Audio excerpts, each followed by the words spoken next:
It can be rightfully said that today's generation lives on the internet, and we general users are almost ignorant as to how those random bits of ones and zeros reach securely to our computer. It's not magic, it's work and sweat that makes sure that your packets reach to you unsniffed. Today, I, Arya Paul from Edureka, I'm here to tell you guys about how cybersecurity makes this all possible. Now, before we begin, let me brief you all about the topics that we're going to cover today. So basically, we're going to ask three questions that are important to cybersecurity. Firstly, we're going to see why cybersecurity is needed. Next, we're going to see what exactly is cybersecurity. And in the end, I'm going to show you all through a scenario how cybersecurity can save a whole organization from organized cybercrime. Okay, so let's get started. Now, as I just said, we are living in a digital era.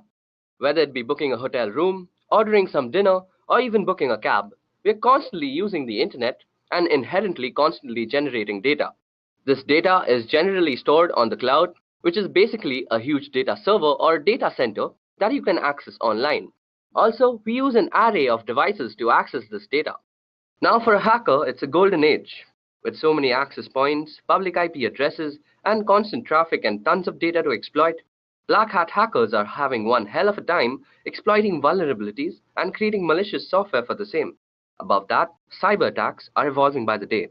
Hackers are becoming smarter and more creative with their malwares, and how they bypass virus scans and firewalls still baffle many people. Let's go through some of the most common types of cyber attacks now.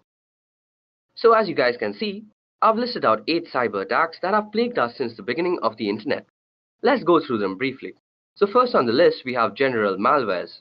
Malware is an all-encompassing term for a variety of cyber threats, including trojans, viruses, and worms. Malware is simply defined as code with malicious intent that typically steals data or destroys something on the computer. Next on the list we have phishing. Often posing as a request for data from a trusted third party, phishing attacks are sent via email and ask users to click on a link and enter their personal data. Phishing emails have gotten much more sophisticated in recent years, making it difficult for some people to discern a legitimate request for information from a false one. Phishing emails often fall into the same category as spam, but are more harmful than just a simple ad. Next on the list we have password attacks. A password attack is exactly what it sounds like. A third party trying to gain access to your system by cracking a user's password. Next up is DDoS, which stands for Distributed Denial of Service. A DOS attack focuses on disrupting the service of a network. Attackers send high volumes of data or traffic through the network that is making a lot of connection requests, until the network becomes overloaded and can no longer function. Next up, we have man-in-the-middle attacks. By impersonating the endpoint in an online information exchange, that is the connection from your smartphone to a website, the MITM attacks can obtain information from the end users and entity he or she is communicating with. For example, if you're banking online, the man in the middle would communicate with you by impersonating your bank and communicate with the bank by impersonating you. The man in the middle would then receive all the information transferred between both parties, which could include sensitive data such as bank accounts and personal information. Next up, we have drive-by downloads. Through malware on a legitimate website, a program is downloaded to a user's system just by visiting the site. It doesn't require any type of action by the user to download it actually. Next up, we have maladvertising, which is a way to compromise your computer with malicious code that is downloaded to your system when you click on an affected ad. Lastly, we have rogue softwares, which are basically malwares that are masquerading as legitimate and necessary security software that will keep your system safe. So as you guys can see now, the internet sure isn't a safe place as we might think it is. This not only applies for us as individuals, but also large organizations. There have been multiple cyber breaches in the past that has compromised the privacy and confidentiality of our data.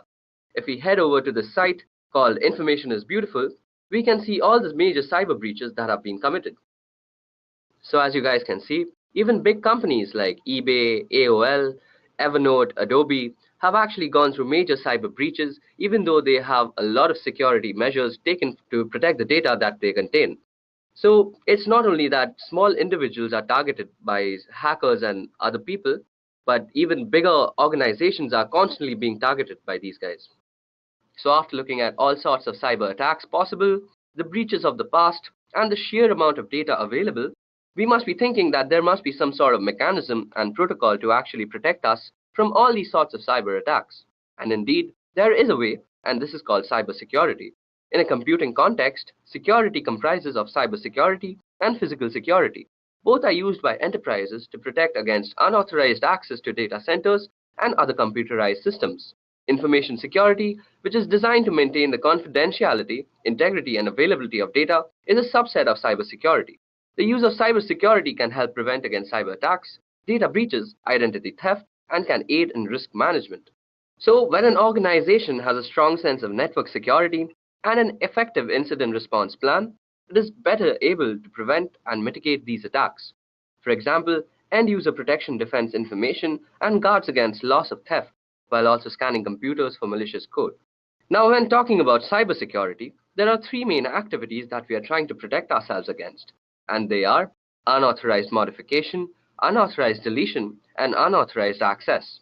These three terms are very synonymous to the very commonly known CIA triad, which stands for confidentiality, integrity, and availability.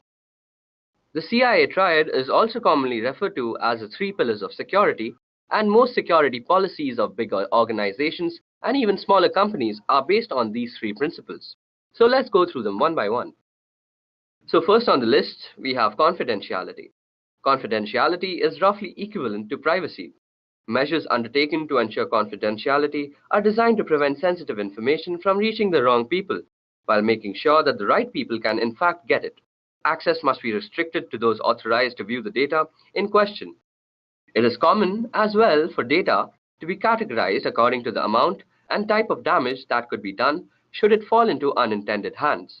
More or less, stringent measures can then be implemented across to those categories.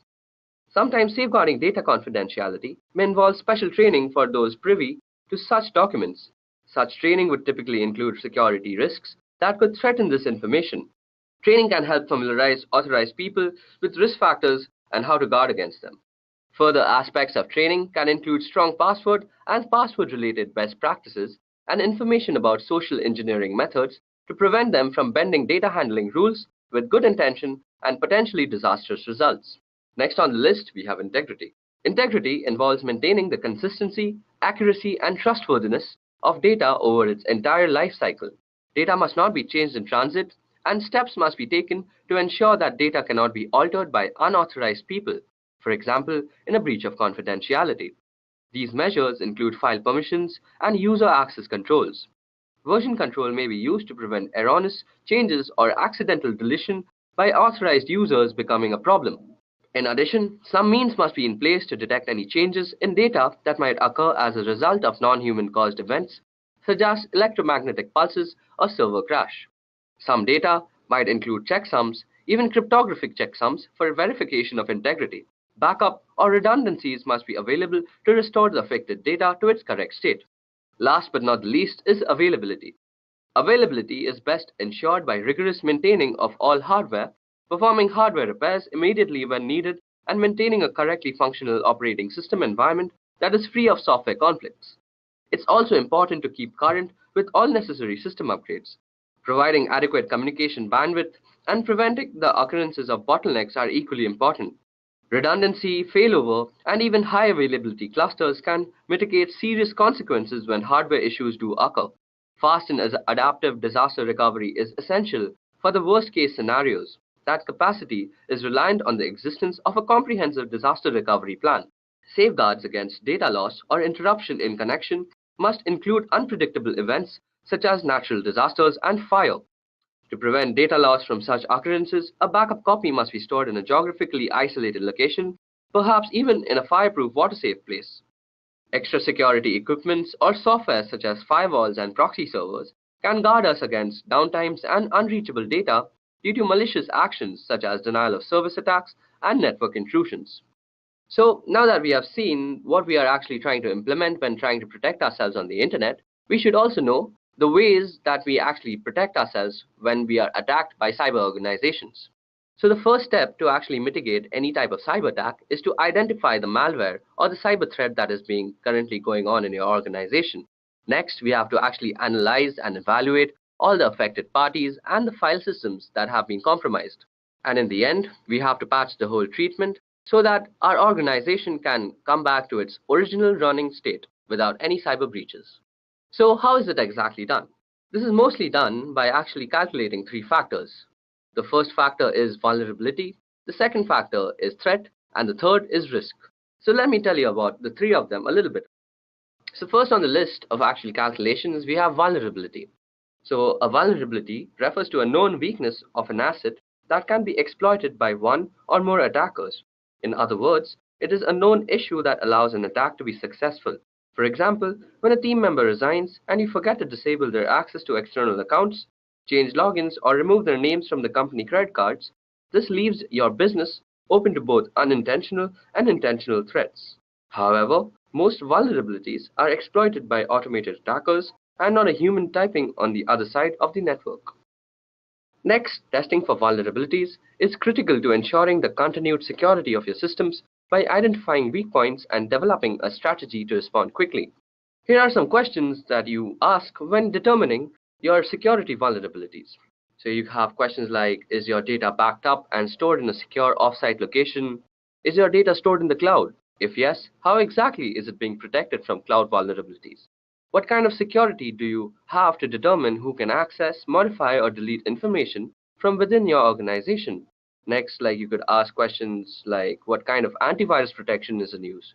What are the license currents? Are the license current? And is it running as often as needed? Also, do you have a data recovery plan in the event of vulnerability being exploited?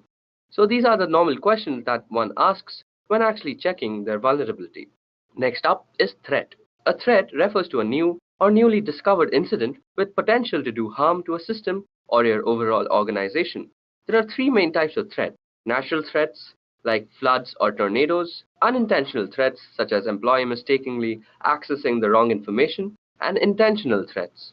There are many examples of intentional threats including spyware, malware, adware companies, or the actions of disgruntled employees. In addition, worms and viruses are categorized as threats because they could potentially cause harm to your organization through exposure to an automated attack, as opposed to one perpetrated by human beings. Although these threats are generally outside of one's control and difficult to identify in advance, it is essential to take appropriate measures to assess threats regularly. Here are some ways to do so. Ensure that your team members are staying informed of current trends in cybersecurity so they can quickly identify new threats. They should subscribe to blogs like Wired and podcasts like the TechGenics Extreme IT that covers these issues, as well as join professional associations so they can benefit from breaking news feeds, conferences, and webinars. You should also perform regular threat assessment to determine the best approaches to protecting a system against a specific threat, along with assessing different types of threat. In addition, penetration testing involves modeling real-world threats in order to discover vulnerabilities. Next on the list, we have risk. So risk refers to the potential for loss or damage when a threat exploits a vulnerability. Examples of risks include financial losses as a result of business disruption, loss of privacy, reputational damage, legal implications, and can even include loss of life. Risk can also be defined as follows, which is basically threat multiplied by the vulnerability. You can reduce the potential for risk by creating and implementing a risk management plan, and here are the key aspects to consider when developing your risk management strategy. Firstly, we need to assess risk and determine needs. When it comes to designing and implementing a risk assessment framework, it is critical to prioritize the most important breaches that need to be addressed. Although frequency may differ in each organization, this level of assessment must be done on a regular, recurring basis. Next, we also have to include a total stakeholder perspective. Stakeholders include the business owners as well as employees, customers, and even vendors. All of these players have the potential to negatively impact the organization, but at the same time, they can be assets in helping to mitigate risk. So, as we see, risk management is the key to cybersecurity. So, now let us go through a scenario to actually understand how cybersecurity actually defends an organization against very manipulative cybercrime. So, cybercrime, as we all know, is a global problem that's been dominating the news cycle. It poses a threat to individual security and an even bigger threat to large international companies, banks, and government. Today's organized cybercrime far outshadows lone hackers of the past, and now large organized crime rings function like startups and often employ highly trained developers who are constantly innovating new online attacks. Most companies have preventative security software to stop these types of attacks, but no matter how secure we are, cybercrime is going to happen. So meet Bob. He is the chief security officer for a company that makes a mobile app to help customers track and manage their finances. So security is a top priority. So Bob's company has an activity response platform in place that automates the entire cybersecurity process. The ARP software integrates all the security and IT software needed to keep a large company like Bob's secured into a single dashboard and acts as a hub for the people, processes, and technology needed to respond to and contain cyber attacks. Let's see how this platform works in the case of a security breach. While Bob is out on a business trip, irregular activity occurs on his account as a user behavior analytics engine that monitors account activity, recognizes suspicious behavior involving late night logins, and unusual amounts of data being downloaded. This piece of software is the first signal that something is wrong. An alert is sent to the next piece of software in the chain, which is the Security Information and Event Management System. Now, the ARP can orchestrate a chain of events that ultimately prevents the company from encountering a serious security disaster.